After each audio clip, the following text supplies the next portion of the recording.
On a bright morning, the sun shone through the big windows of the office atop the skyscraper, lighting up the meeting room with a golden glow that contrasted sharply with the chilly atmosphere.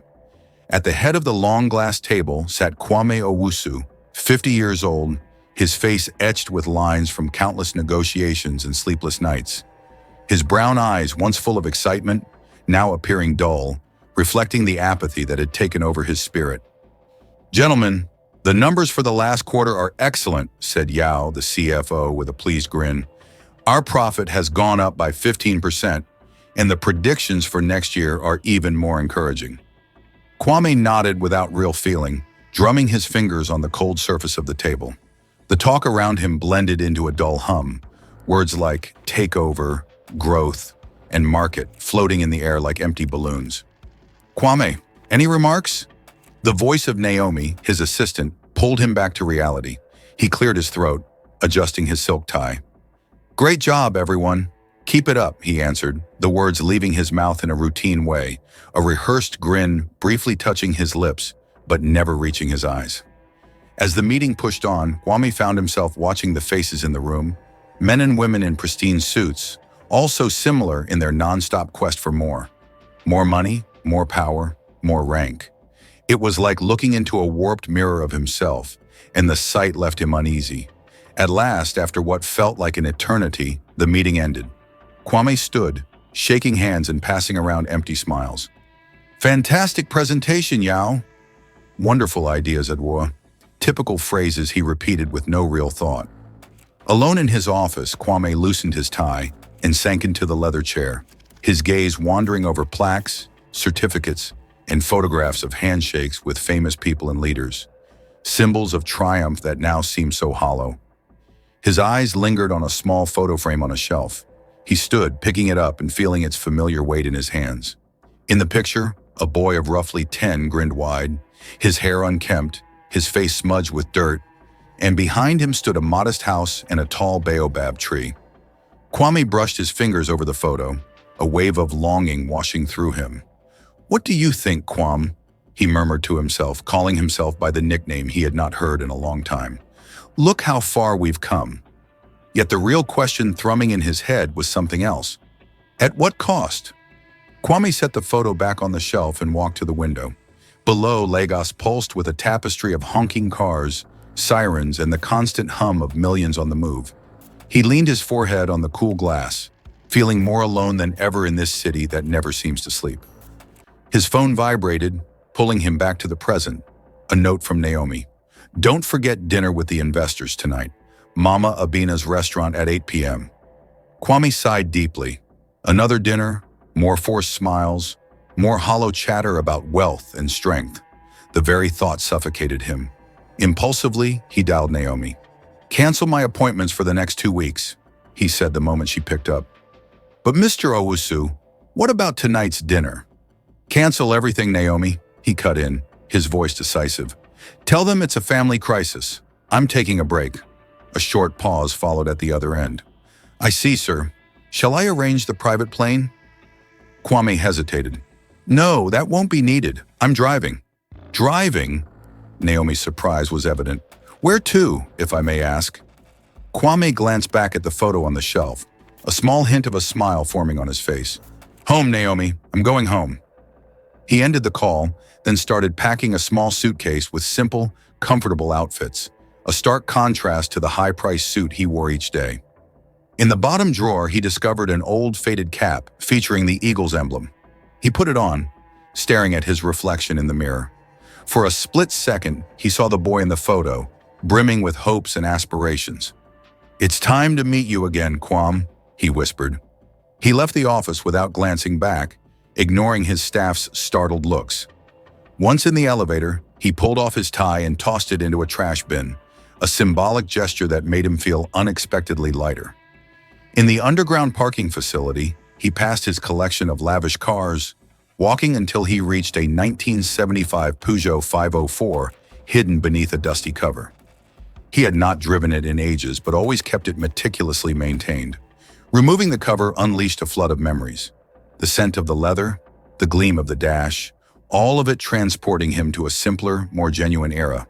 Kwame fired up the engine, the familiar rumble spreading through his body.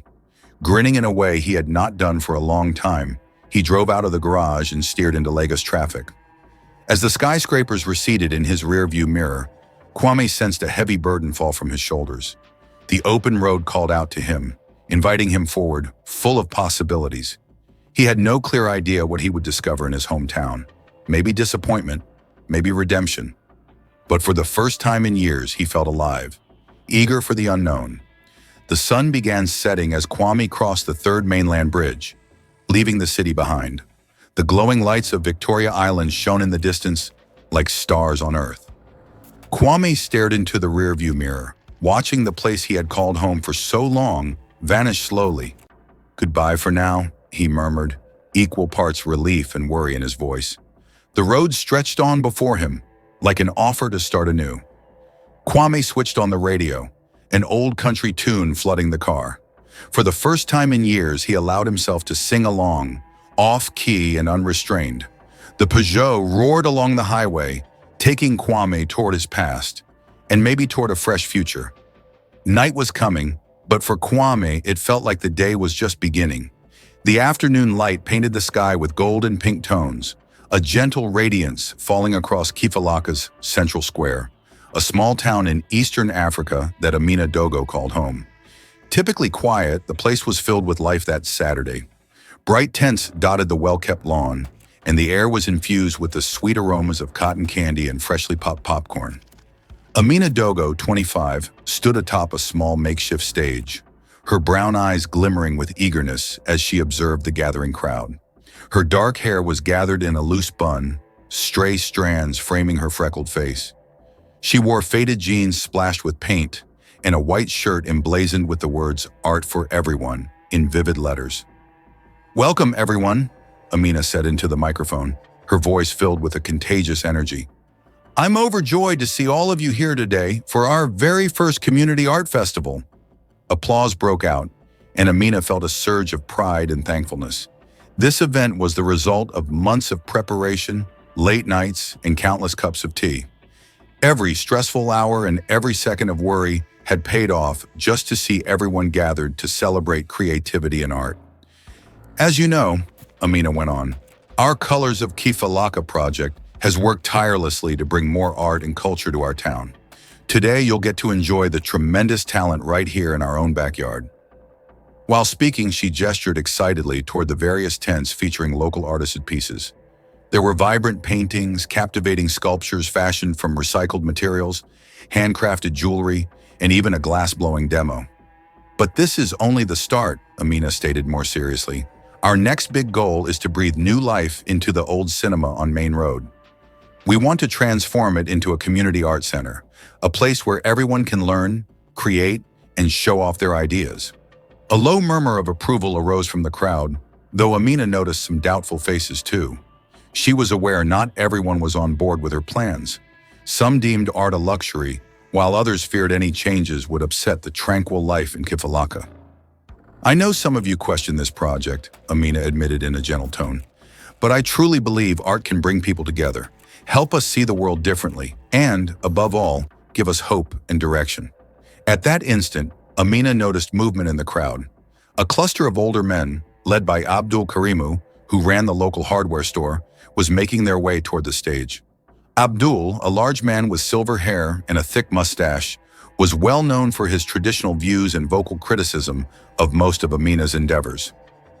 "Pardon me, Miss Dogo," Abdul interrupted, his deep voice echoing through the square, "but I believe we need to talk about the expenses of your plan." Amina's heart thumped, but she managed to keep calm. "Certainly, Mr. Karimu. What questions do you have?" Abdul folded his arms, his gaze challenging. "You talk about revamping the cinema, but who will foot the bill? Taxpayers? We already have enough taxes without supporting your artistic dreams." An uneasy hush fell over the crowd. Amina drew a steadying breath, feeling the weight of all the eyes on her. This was the confrontation she had been dreading, but she was prepared.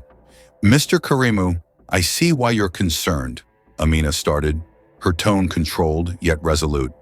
"Money will come from a mix of private donations, government grants for urban renewal, and fundraising events like this one. We're not calling for any tax hikes, Before Abdul could respond, an elderly voice rose above the chatter. I stand by Amina. It was Afia Mensa, an 80-year-old retired teacher. Don't you remember how Kifalaka was when the cinema was open? The town was lively. We could use that again. Approving murmurs rippled across the crowd. Amina felt a spark of optimism. And besides, Amina went on, growing surer, an art center isn't only about paintings and sculptures. It's about learning, about giving our kids and youth a place to explore new abilities, to express themselves positively, and to grow. It's also about creating job openings and drawing visitors to our town. She paused, fixing her gaze on Abdul and his group. Mr. Karimu, I know you care about Kifalaka as much as I do. I'm not asking you to agree with every single thing, but I would like you to give this project a fair shot. Come to our planning sessions. Your business know-how would be invaluable. Abdul looked taken aback by the offer, the sternness on his face softening a bit as he nodded tentatively. Well, maybe I'll pop in on one of those sessions, just to keep an eye on you young folks. A wave of laughter eased the tension, and Amina felt as if a massive weight was lifted from her shoulders. She smiled, thankful for the minor victory. Thank you, Mr. Karimu. And thanks to all of you, she said, addressing the crowd. Now, let's enjoy this beautiful day and celebrate the art in our town. With a final nod, Amina stepped off the stage and was instantly surrounded by young artists eager to display their work. As she guided them through the tents, discussing techniques and sharing accounts, Amina caught sight of a man standing at a distance, watching intently. He looked out of place with his fancy suit, even though he had taken off his jacket and loosened his tie. Something about his face looked familiar, but Amina couldn't place him. Their eyes met briefly, and she felt a peculiar bond, as though she were in front of someone who would change her life. Before she could dwell on it any longer, a young artist drew her attention back, excited to unveil his sculpture. With a last curious look at the stranger, she immersed herself in the festival again, her heart brimming with hope for Kifalaka's future and all its prospects. By the time the sun began to slip below the horizon, painting the sky a fiery orange, Amina was finally able to take a moment for herself. The festival had been a roaring success, but the endless hours of talking, showcasing, and managing minor arguments had left her worn out. She moved away from the busy area and found peace in a small garden behind the public library. The air was thick with the scent of magnolias in bloom, and the fading sunshine danced through the treetops. Amina sat on a weathered bench, shutting her eyes for a second to let the stress of the day drain from her muscles. Excuse me, anyone sitting here? Asked a gentle, low voice that made her jump. Amina opened her eyes to see the man from earlier, the stranger in the suit who looked so out of place at the festival, standing before her. Up close, she could make out the lines of worry on his face, the tired but curious brown eyes. No, please, Amina said, motioning to the empty spot beside her. The man settled down, respecting her personal space. For a moment, they sat quietly together, watching the last colors of the day. It was he who finally broke the silence. That was quite an event you put together, he remarked, turning to her with a gentle smile. I'm Kwame, by the way, Kwame Owusu. The name sent a pang of memory through Amina, but she couldn't place it. I'm Amina Dogo, she said, shaking his hand. His grip was self-assured, his skin slightly rough, which contrasted with his polished exterior. You're not from here, are you? Kwame laughed softly, a sound that seemed rusty from disuse. Not anymore, he admitted. I was raised here, but I left a very long time ago. His words held a note of sorrow that piqued Amina's curiosity. And what brings you back to Kifalaka after all this time, Mr. Owusu? Kwame paused, eyes drifting around the garden. Truthfully, I'm not sure. Perhaps I'm chasing something I lost. His openness touched Amina, who recognized in him the same search for purpose she felt in her own work. Sometimes, what we're seeking is exactly where we left it, she said quietly. We just have to look with fresh eyes. Kwame studied her, obviously moved by her statement. You're very perceptive for someone so young, he commented. Amina laughed, a bright bell-like sound. Or maybe you're just too cynical for someone so... She stopped abruptly, cheeks heating up. Sorry, that was rude. No, Kwame replied, actually amused. Go on, someone so what? Older, old-fashioned, out of style, she teased with a playful grin. Both of them broke into a comfortable laugh that somehow created an immediate closeness. When the laughter ended, it felt natural, charged with an emotional awareness neither had a name for. So, Kwame said, leaning slightly toward her, tell me more about this art center concept. It sounds bold. Amina's eyes sparkled, and she launched into a passionate explanation of her plans, hands moving as she spoke. Kwame listened carefully, intrigued not just by her thoughts but also by the drive and sincerity fueling them. And with all that, Amina concluded, slightly breathless, we hope not only to revive the old building, but to bring fresh life to the entire town. Observing Kwame's intense stare, she suddenly felt self-conscious. Oh, sorry, I got carried away. I'm sure you didn't want to be flooded with so many details. Not at all, Kwame responded gently. It's wonderful to witness someone so enthusiastic. I can't remember the last time I felt that kind of fervor. His voice caught on a subtle sadness, making Amina's chest ache. It's never too late to rediscover a passion, she suggested kindly, or find a new one. Their eyes locked, and for a moment, time seemed to hold still. Amina's heartbeat thundered as she felt his nearness, his warmth. Kwame felt both pulled in and unsettled by Amina's spirit and positivity. The moment was broken by distant music from the festival. Amina blinked as if surfacing from a dream. I should return, she said quickly, getting up.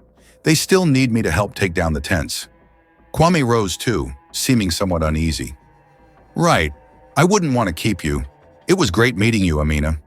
She hesitated, then spoke in a burst of boldness. We're always in need of volunteers. If you're trying to reconnect with this community, you could join us. Kwame offered a smile that lit his whole face, making him look younger. I'd be glad to. When's the next gathering? Tuesday, 7 o'clock in the library, Amina replied, surprised by her own directness, but happy about his eager acceptance. I'll be there, Kwame said sincerely. They exchanged a handshake that lasted a beat too long. As Amina hurried away, she sneaked a quick glance back.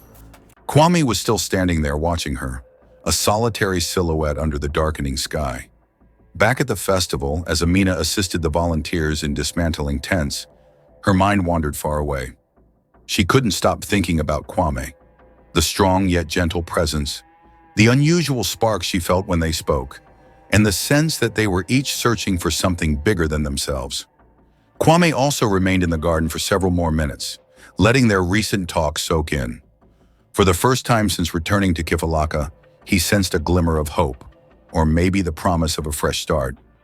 And at the center of that possibility was Amina, a young woman who, in a single discussion, had managed to awaken emotions in him that he believed were gone for good. When he finally headed back to his hotel, Kwame found himself humming. The notion of joining a local project, something he would have once dismissed, now felt not only tolerable but thrilling. What began as a trip back in time was shifting into something far more meaningful, all thanks to Amina. That night, both of them drifted to sleep with thoughts of the other in mind, caught between excitement and concern for what might lie ahead. The art festival might have ended, but a new and unexpected journey was just unfolding. Morning in Kifalaka brought a soft glow across the sky. Light from the rising sun slipped through the thin curtains of Amina's little apartment, where she sat at the old wooden kitchen table, cradling a mug of hot tea and staring off in thought. The last several weeks had been a whirlwind of feelings since that evening in the library garden. She and Kwame continued to meet often. He had indeed arrived at the art center meeting as promised and had become a near constant figure at community functions ever since. Amina smiled, recalling how awkward Kwame initially appeared among the volunteers wearing casual t-shirts and jeans, while he was dressed in neatly pressed shirts. But he adapted in no time, rolling up his sleeves and taking on tasks without complaint, whether painting walls or assisting with kids' craft sessions. Still, a cloud of unease hung over Amina. Even though she cherished every moment with Kwame, she couldn't ignore the practical realities. They came from such different worlds, and there was always the quiet voice in her head. Would he remain in Kifalaka or go back to his high-powered life in Lagos the moment the novelty wore off? A gentle hand on her shoulder pulled her from her reverie. Standing there was her grandmother, Zainab, a woman in her 70s, her eyes kind and her hair wrapped in a patterned scarf. She placed another cup of tea on the table and sat beside her granddaughter. "A kobo for your thoughts," Zainab said softly, her African accent lending warmth to every word. Amina exhaled, turning the cup between her palms. "Grandma, do you think I'm getting in over my head?" Zainab arched an eyebrow. "With Kwame, you mean?" Amina nodded, teeth nibbling her bottom lip. "He's so different, from a whole other world, and there are folks here who still remember him or his family and might not understand. I'm worried what people will say, that I'm with him for the money, or that he's just here for a quick thrill." Zainab stayed quiet for a few seconds, studying her granddaughter's face. "Love pays no mind to class or background, child. The only thing that matters is what you feel when you're together." Amina closed her eyes, letting images of their times together fill her mind. The way Kwame watched her like she was the most precious thing in existence. The deep, wandering chats about art and ambition. The gentle humor they shared even on her busiest days. "I feel alive," Amina admitted, voice hushed, as if anything could happen. Zainab smiled tenderly, covering Amina's hand with her own. "Then focus on that feeling, dear. The rest will fall into place on its own." Meanwhile, across Kifalaka, Kwame wandered along Main Road, hands in his pockets, mind a maze of questions. He stopped in front of a store window, pondering his reflection. Who was this man staring back at him? Not the meticulously groomed businessman, nor the carefree child he remembered from his younger days. He seemed to be someone in between, seeking new meaning. His phone buzzed and he checked it. A message from his sister in Lagos. "Kwame, when are you coming back? The firm needs you. This midlife crisis has gone on long enough." That old feeling of pressure tightened in his chest. The push to resume his former life never stopped. Yet the idea of leaving Kifalaka and leaving Amina filled him with dread. Slipping the phone back into his pocket without replying, he resumed walking, mindlessly heading toward the library. Turning the last corner, he spotted Amina emerging with a load of books and papers. Her face brightened when she saw him, and he felt his heartbeat pick up speed. "Kwame, how lovely to bump into you." He smiled back, taking some of her books to lighten her load. "Heading anywhere I can help?" Amina giggled. "My hero. Actually, I'm on my way to the community hall for a meeting about funding." They walked together, their conversation coming easily. Kwame was enthralled by the excitement with which Amina presented her ideas, while also observing her concern as passing residents glanced and murmured. Finally, he asked quietly, "Does it bother you? The whispering, I mean, what they might think of us?" Amina stopped, facing him earnestly. "Sometimes, yes, but then I recall all you've done here and how genuine you are. That's what matters." Moved, Kwame felt a warmth spread within him. He had an impulse to kiss her right there on the street, but a familiar voice interrupted. "Kwame Owusu," it called out. "So it's true. You're back to stirring things up in Kifalaka?" They turned to see Abdul Karimu approaching, eyeing Kwame and Amina with unconcealed skepticism. "Abdul," Kwame replied, striving for a neutral tone. "Good to see you. Come to support the festival projects?" Abdul let out a cynical grunt. "I just can't believe you dropped everything in Lagos to play the philanthropist. Your folks must be so proud." Amina stepped in, unruffled, her eyes alight. "Mr. Karimu, Kwame has done a lot for this town. He's committed to the center. It's clear." Abdul smirked. "Is that so? Well, I hope you're not throwing away your family's fortune on illusions." Kwame felt anger flare, something he hadn't experienced in quite some time, but Amina placed a reassuring hand on his arm. "Thanks for your worry, Mr. Karimu," she said, calm and polite. "We'll manage every coin carefully. In fact, we'd love your input at the next finance meeting." Stunned by her poise, Abdul muttered something under his breath and walked off, casting them one last wary glance. When he was gone, Kwame turned to Amina, admiration shining in his eyes. "You handled that so gracefully." Amina shrugged, slightly embarrassed. "I only spoke truth." They resumed their stroll in reflective silence. Doubts and barriers were all too real. Their age gap, their cultural differences, the community's suspicions. Yet with each step, arms occasionally brushing, both Amina and Kwame felt a deepening confidence that, whatever storms lay ahead, they would weather them side by side. The comforting aroma of freshly baked sweet potato pie drifted through Zainab's snug home, blending with the scent of warm tea. Late afternoon sunlight seeped in through the open windows, making the little kitchen seem tranquil and old-fashioned. Amina sat at the table watching her grandma move with practiced ease, though she noted the slight tremor in Zainab's hands as she sliced the pie. "Grandma," Amina said softly, "would you like me to do that for you?" Zainab let out a gentle laugh. "I may be older, dear, but I can still cut a pie. Besides," she continued impishly, "I want to keep my cooking skills in top shape for your new friend." Amina's cheeks turned pink. "Kwame isn't, we're not." "Oh, hush," Zainab interrupted, eyes sparkling. "I might be old, but I'm not blind. I can see how your face glows when you talk about him." Amina dropped her gaze, smiling shyly. "It's complicated." Setting down the knife, Zainab took a seat beside her granddaughter and pushed a generous piece of pie toward her. "Child, love is always tricky, but that doesn't mean it's not worth the trouble." Amina sighed, focusing on the dessert. "What if the community is right? Kwame and I come from totally different worlds. What if I'm deluding myself?" Zainab patted her hand. "Did I ever tell you how your grandfather and I met?" Amina nodded. She knew the story by heart, told and retold through the years, but it always comforted her. "Your grandfather was a stranger to these parts, just like Kwame," Zainab reminisced, her old eyes bright with memories.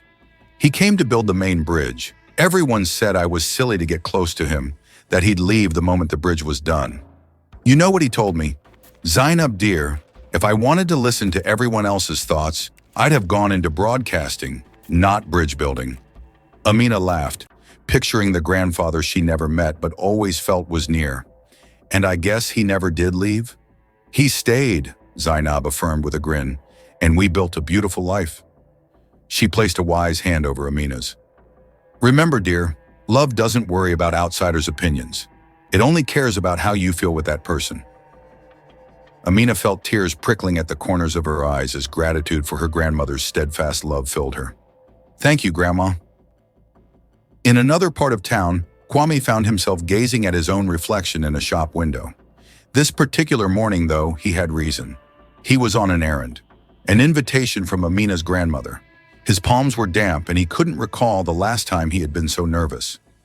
Gathering his courage, he continued down the sidewalk until he reached Zainab's front porch, a bouquet of brightly colored wildflowers in hand. Amina opened the door, her eyes lighting up at the sight of him. "You made it," she said, sounding both excited and anxious. "Thank you for inviting me," Kwame replied. Zainab soon appeared, wiping her hands on her apron. "You must be Kwame.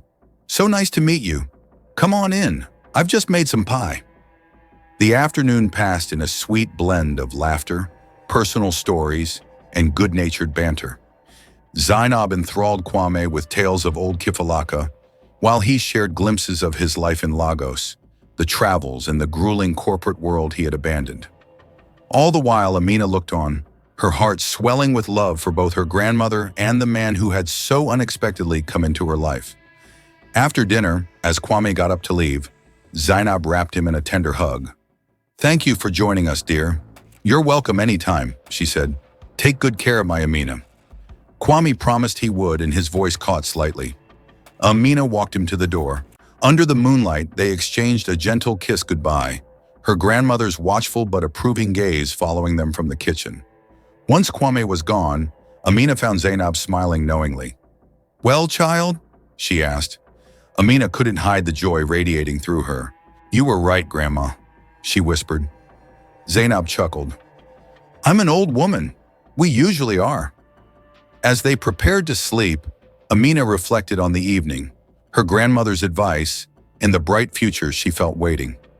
With Kwame by her side and Zainab guiding her, she believed there was no obstacle they couldn't overcome. Dawn arrived in Kifalaka with a mix of anticipation and nerves for Kwame. Today was the big event, the large community fair he and Amina had planned, intending to gather local artists of all generations. Sitting on the edge of the small hotel bed, He recalled how casually the plan had come about during one of their many late-night chats in the library's garden, how Amina's enthusiasm had inspired him, and how swiftly their idea took shape as they leveraged his resources and her community ties. Standing in front of the mirror buttoning his shirt, Kwame hardly recognized himself. Gone was the Lagos executive, replaced by someone who'd discovered a new calling. The sound of a car horn pulled him from his thoughts. Glancing out the window, he saw Amina waving from her old pickup truck. Grinning, he grabbed his jacket and went out. "All set for the big day?" she asked, eyes gleaming. Kwame nodded, a surge of warmth flooding him. "Ready as I'll ever be. Let's make it a success." The event space, a broad field on Kifalaka's outskirts, was already alive with people setting up booths, adjusting lights, and testing microphones.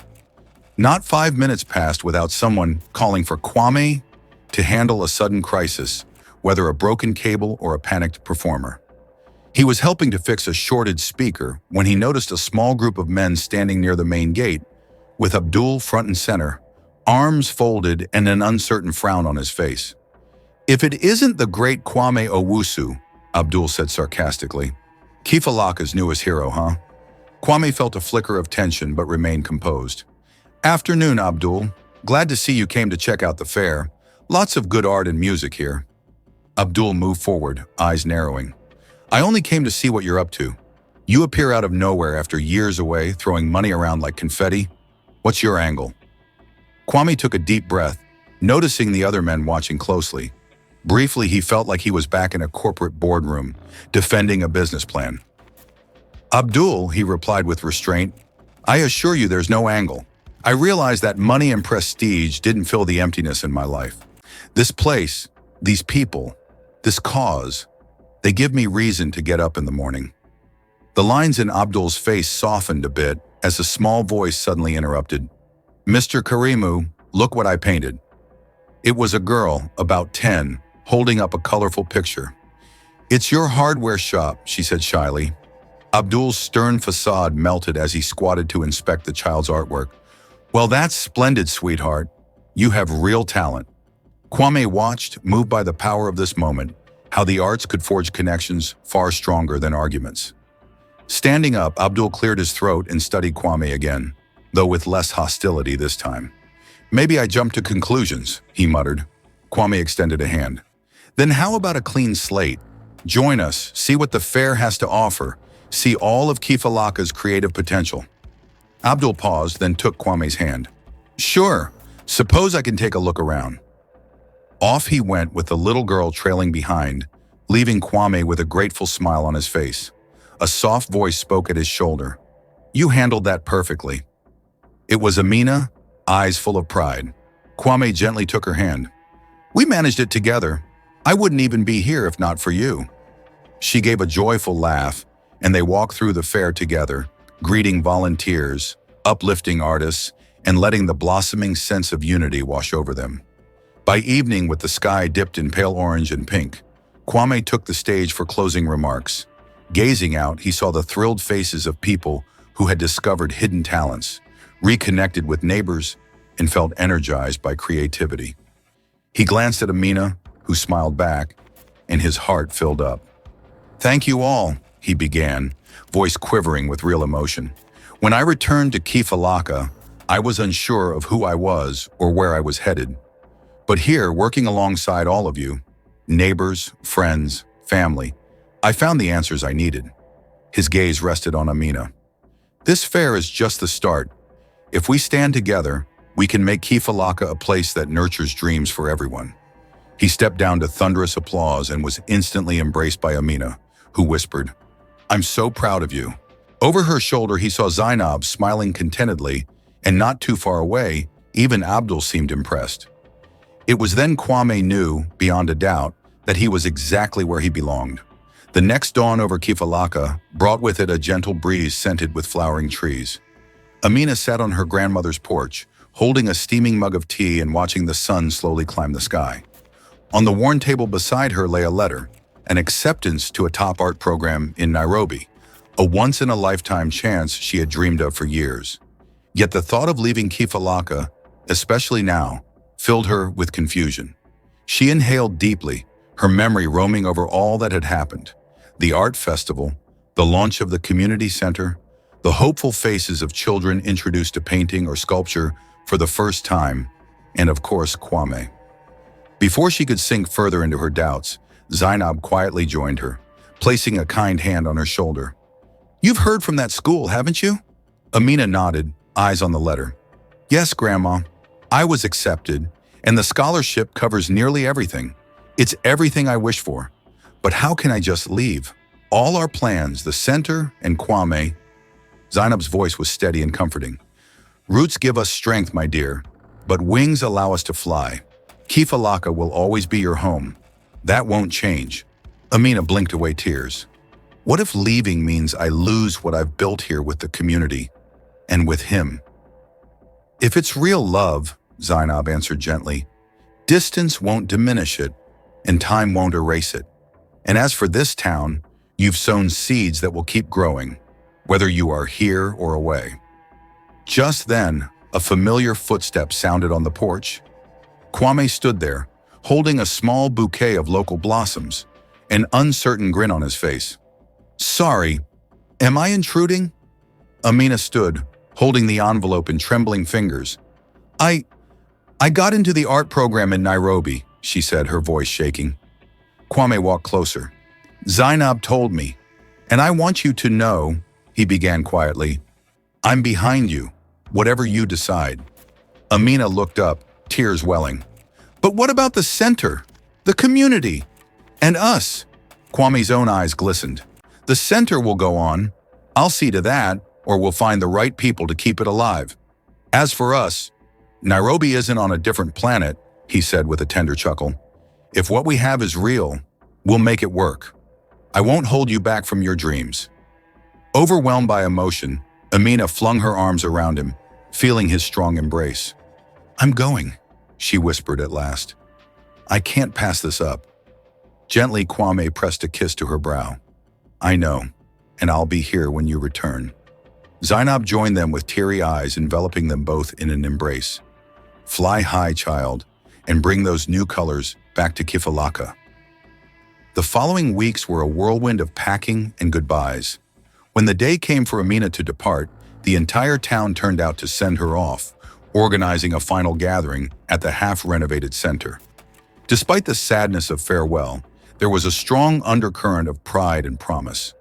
Circulating through the half-finished halls, Amina gave heartfelt thanks to everyone.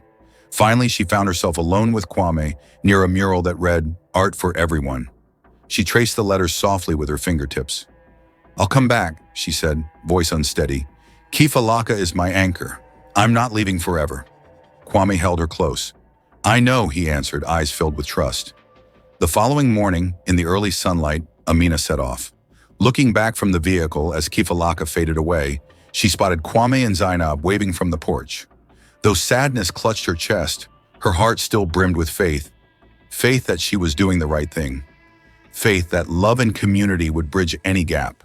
And faith that her best days in Kifalaka were yet to come. "This isn't a goodbye," she whispered, tears slipping down her cheeks. "It's just a new beginning."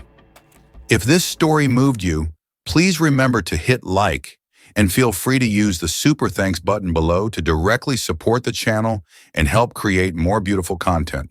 Subscribe and turn on notifications so you never miss an update. Now don't miss the next remarkable story appearing on your screen. Thank you for your wonderful support, and I hope to see you soon. Thank you for watching.